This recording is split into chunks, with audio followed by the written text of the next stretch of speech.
Behind the razor wire fences and fortified walls of Pelican Bay State Prison, some of the most feared and ruthless gang members in the United States bide their time and serve their sentences there. These men aren't just inmates. They're leaders of criminal empires, orchestrating violence and chaos both inside and outside prison walls. The stories of these dangerous individuals reveal the dark underworld of gang leadership and membership within one of America's most notorious correctional facilities. This is not a tale of redemption. It is a stark, unfiltered look at the men who rule the prison's shadowy corridors, where power is measured in blood and loyalty is a matter of survival. Number 9. Ronald Yandel of the Aryan Brotherhood Gang. Yandel's criminal career began long before he became a central figure in the Aryan Brotherhood. Over the years, he amassed a record of violent offenses that landed him in California's prison system. His reputation for ruthlessness quickly grew, and it wasn't long before he was drawn into the ranks of the Aryan Brotherhood. Yandel's ability to navigate the treacherous waters of prison life, coupled with his brutal nature, earned him a leadership role within the gang. One of the defining moments in Yandel's criminal career came with his involvement in the termination of Hugo Pinell, an infamous inmate at California State Prison, Sacramento then. Pinell, who was a member of the Black Guerrilla family, had been a target for the Aryan Brotherhood for years due to his involvement in the slaughtering of several correctional officers during a failed prison escape in 1971. On August 12, 2015, Yandel orchestrated the attack that led to Pinell's demise, a move that solidified his standing within the Aryan Brotherhood as a man who could carry out the gang's most violent and high-profile orders. But Yandel's crimes did not end there. His leadership within the Aryan Brotherhood extended far beyond the termination of Pinell. He was later found guilty of conspiring to terminate multiple other inmates, including Kenneth Johnson, James Mickey, Paul Diaz, Michael Tripp, and Doug Maynard. These slaughters were not random acts of violence, but were part of a calculated strategy to maintain control and instill fear both within the prison system and outside it. Each act was designed to send a message, to demonstrate the Aryan Brotherhood's unyielding power and Yandel's willingness to enforce that power by any means necessary. Yandel's criminal activities were not limited to acts of violence. He was also deeply involved in the distribution of illicit substances. His role in coordinating the distribution of these substances, both inside and outside the prison, further underscored his influence and the reach of the Aryan Brotherhood. Through a network of associates and other gang members, Yandel helped to orchestrate a criminal enterprise that extended far beyond the prison walls. And despite the depth and breadth of his criminal activities, Yandel's downfall came as a result of the very crimes that had propelled him to power. A federal jury found Yandel, then 61 years old, guilty of multiple charges, including carnage in aid of racketeering, conspiracy to distribute and possess with intent to distribute illegal substances. Yandel's journey through the California prison system eventually led him to Pelican Bay State Prison. It was here that Yandel continued his reign of terror, using his position within the Aryan Brotherhood to orchestrate violence and control the flow of illegal substances. Today, Ronald Yandel remains incarcerated as he continues to serve his sentence in Pelican Bay State's prison. Number 8. Omar Arrieta of the Mexican Mafia Gang. Born into a world of crime, Arrieta quickly made a name for himself on the streets of Los Angeles, where his early criminal activities caught the attention of law enforcement. His reputation as a fierce and unyielding enforcer grew, leading to his involvement with the Mexican Mafia. Arrieta's entry into the California prison system marked the beginning of a new chapter in his criminal career. At the age of 29, he was sentenced to 29 years and 8 months. His crimes included assault with a machine gun, abduction, and criminal threats, each with enhancements for the use of an assault weapon, highlighting the severity of his actions. He was also handed a concurrent 3-year sentence for resisting and deterring an officer with threats of violence, further cementing his reputation as a dangerous individual. In April 2021, he will arrive in Pelican Bay State Prison, and within the confines of Pelican Bay, Arrieta continued to exert influence and maintain his position within the Mexican mafia. Known for his ruthlessness, Arrieta was no stranger to orchestrating violence from behind bars. His leadership within the gang involved directing criminal activities, including assaults on both inmates and correctional officers, as well as managing the distribution of illicit substances within the prison system. His ability to control these operations despite the restrictive environment of Pelican Bay's security housing unit demonstrated his deep-rooted ties and unwavering commitment to the Mexican mafia. Arrieta's violent tendencies were evident during his time at Pelican Bay. On April 21, 2024, an incident occurred that underscored his dangerous nature. During dayroom activities, a physical altercation broke out between two inmates, Michael R. Chalonnet and Joseph A. Quintero. The fight quickly escalated, and by the time officers intervened, Chalonnet had suffered multiple puncture wounds. Despite the efforts of medical staff, Chalonnet was pronounced dead later that evening. A subsequent search of the section revealed an inmate-manufactured weapon linking Arrieta to the incident. This event highlighted the lethal environment within Pelican Bay and Arrieta's continued involvement in orchestrating and getting involved with violence. Arrieta's ability to carry out assaults and maintain control over illicit operations, even while incarcerated, showcases his dangerous influence within the prison system. Arrieta's life sentence reflects the severity of his crimes and his role as a key player in the Mexican mafia's operations. And today, Omar Arrieta remains at Pelican Bay State Prison, serving his lengthy sentence. Number 4. Ronnie Dewberry Sitawa Jamaye of the Black Gorilla family. Born as Ronnie Dewberry, Jama's journey into the world of crime and violence began in the turbulent atmosphere of California's streets. His affiliation with the Black Gorilla family, a gang founded in the 1960s with a mission that mixed criminal activities with revolutionary ideologies, marked him as a significant player within the criminal underworld. Jama's criminal record is punctuated by his involvement in a 1980 homicide in Alameda County, for which he was sentenced to 25 years to life. This conviction was a pivotal moment, sealing his fate within the prison system and setting the stage for his rise within the ranks of the BGF. His time in prison was marked by his leadership role within the gang, where he was known for his ability to influence and control other inmates, often through fear and violence.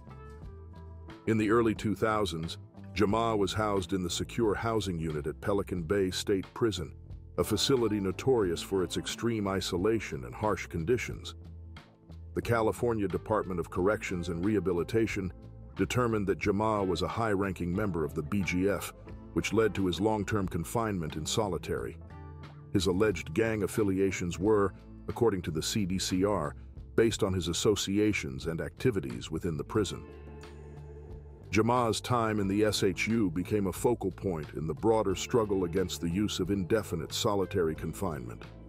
In the early 2000s, he was one of several SHU prisoners who organized a statewide hunger strike, protesting California's use of prolonged solitary confinement based on alleged gang affiliations rather than concrete violations.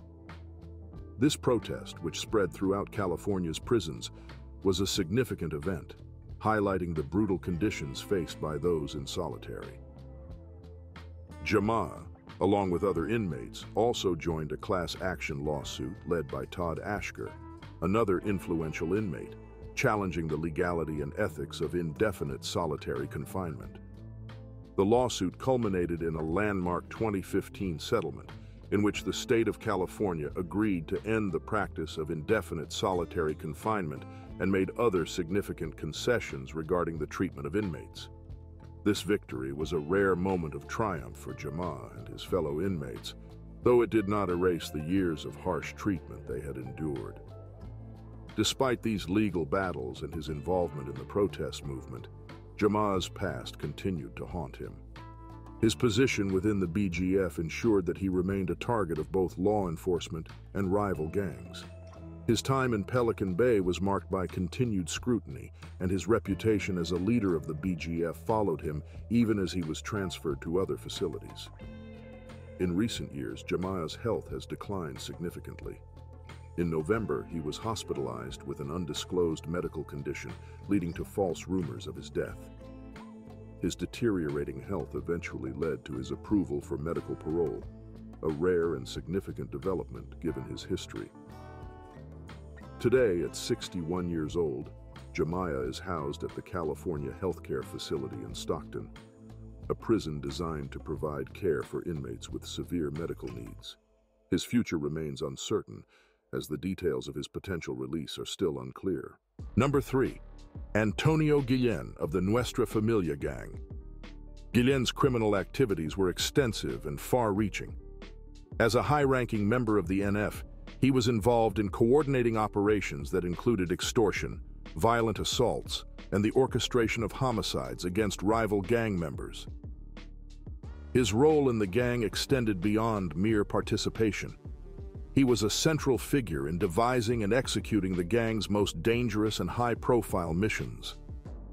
This relentless pursuit of power and control over the gang's operations made him a key figure in the NF's leadership, feared by both allies and enemies alike. In 2008, Gillen's criminal activities caught up with him when he was arrested and indicted on multiple charges, including racketeering, conspiracy to commit butchery, and substance trafficking. His indictment was part of a larger federal operation aimed at dismantling the leadership of the Nuestra Familia, which had become increasingly powerful and violent over the years. Gillen's conviction led to a life sentence, and on July 21, 2011, Gillen was transferred to Pelican Bay State Prison, one of California's most secure facilities, where he was placed in the secure housing unit. Despite these conditions at SHU, Gillen continued to wield influence within the Nuestra Familia, orchestrating gang activities from within his cell through covert communication methods. His leadership and ability to direct the gang's operations from within the SHU only solidified his reputation as a formidable and dangerous leader. Gillen's notoriety was further amplified during the 2013 hunger strike, which he played a significant role in organizing. Alongside other prominent inmates like Todd Asher, Sitawa Jamaa, and Arturo Castellanos, Gillen became part of the Short Corridor Collective, a group of inmates who communicated through cell walls, drain pipes, and secret messages to coordinate a statewide protest against the conditions in the SHU. The hunger strike, which lasted 59 days, was a response to the indefinite solitary confinement policies that kept inmates like Gillen isolated for years without due process. The strike drew national attention to the conditions in Pelican Bay and led to significant changes in California's solitary confinement policies. Despite these efforts, Gillen remained a figure of fear and respect within the criminal underworld. His involvement in the hunger strike did not diminish his standing within the Nuestra Familia. Instead, it showcased his ability to adapt and influence even under the most restrictive conditions. His role in the strike demonstrated a strategic mind capable of leveraging his position to effect change, even if it was through unconventional means. Antonio Gillen remains incarcerated, his influence within the gang still evident. His life sentence ensures that he will likely never leave the confines of prison. Number 2. Arturo Castellanos, Mexican Mafia Gang. Arturo Castellanos was born and raised in the tough streets of Los Angeles, quickly found himself entangled in the web of gang life, which would eventually lead him to become one of the most influential and feared figures in the Mexican Mafia. In 1979, Castellanos was convicted of murder in Los Angeles County, a crime that earned him a sentence of 26 years to life in prison. However, incarceration did nothing to curtail his criminal activities. Instead, it provided him with the opportunity to rise within the ranks of the Mexican Mafia. Castellanos quickly established himself as a key player within the gang, using his time behind bars to consolidate power and expand his influence, both within the prison system and on the streets. His rise to power was marked by violence and a strict adherence to the gang's rules. Castellanos' disciplinary record while incarcerated is a witness to his dangerous nature. Over the years, he was involved in 6 stabbings and multiple drug-related violations. These incidents only served to bolster his reputation as a formidable and dangerous figure within the Mexican mafia. In 1990, recognizing the threat he posed, corrections officials transferred Castellanos to the Security Housing Unit, SHU, at Pelican Bay State Prison. However, even within the confines of the SHU, Castellanos continued to wield significant power. Authorities allege that he was able to smuggle out orders to gang members on the streets through tiny scraps of paper known as kites. These orders were often carried out with deadly precision, demonstrating Castellanos' ability to command loyalty and instill fear from behind bars. One of the most notorious examples of Castellanos' influence came to light in 2007, when a federal indictment revealed his role in orchestrating a violent turf war between Latino street gangs and African-American rivals in the Florence-Firestone area north of Watts, Los Angeles. Castellanos guided the Latino gang F-13 as they launched a brutal campaign against their African-American rivals, leading to a wave of racial violence that resulted in the deaths of more than 20 people. This deadly campaign underscored Castellanos' ruthless nature and his willingness to use extreme violence to maintain control and assert the dominance of the Mexican mafia. In 2006, recognizing the continued threat posed by Castellanos, authorities moved him to a special section of Pelican Bay's SHU reserved for the most influential gang leaders. Despite the increased security measures, Castellanos' influence remained undiminished, and while locked up at the SHU, he played a central role in organizing a 3-week hunger strike. Number 1. Todd Asher of the Aryan Brotherhood Gang. Todd Asher's path into the darkest corners of America's prison system began with a burglary conviction in 1982, a seemingly small crime that would pave the way for a much more sinister journey. Entering the California prison system, Asher, a man who would later become notorious within the Aryan Brotherhood, was still a relatively young and impressionable figure. But the confines of prison life, combined with the brutal realities of gang culture, quickly transformed him into one of the most feared inmates. By 1987, Asher's involvement in the Aryan Brotherhood had deepened. It was at Folsom State Prison, just 5 years after his initial burglary conviction, that Asher's notoriety began to take shape. In an incident that would mark him as a key player in the gang, Asher stabbed another inmate to death. This was not just an act of random violence, but a hit ordered by the Aryan Brotherhood, illustrating his willingness to do whatever was necessary to rise within the gang's ranks.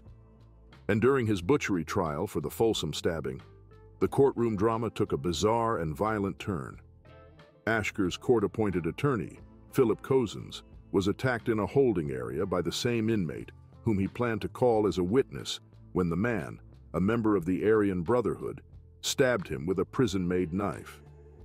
The attack, seemingly an attempt to intimidate or derail the legal proceedings, was a clear demonstration of Asher's influence in the gang and the lengths to which he would go to protect his personal interest. Cozens, who survived the attack, continued with the trial, though the judge's decision not to declare a mistrial only highlighted the perilous environment surrounding Asher's case. Cozens later described Asher as a young man who was deeply impressionable, but who also possessed a certain ruthless determination, a trait that would define his actions for years to come. And for the stabbing of an inmate at Folsom State Prison in 1987, he was served 21 years to a life sentence in prison walls. Following his conviction for the Folsom stabbing, Asher was transferred to Pelican Bay State Prison, a facility known for housing some of the most dangerous inmates in the United States. Arriving in 1990, Asher entered the prison's notorious Security Housing Unit, SHU. It was here that Asher's reputation as a leader within the Aryan Brotherhood was solidified. At Pelican Bay, Asher continued to orchestrate violent activities both inside and outside the prison walls. His role in the Aryan Brotherhood involved planning and ordering attacks on other inmates, often for perceived slights or to maintain control within the prison's rigid power structure.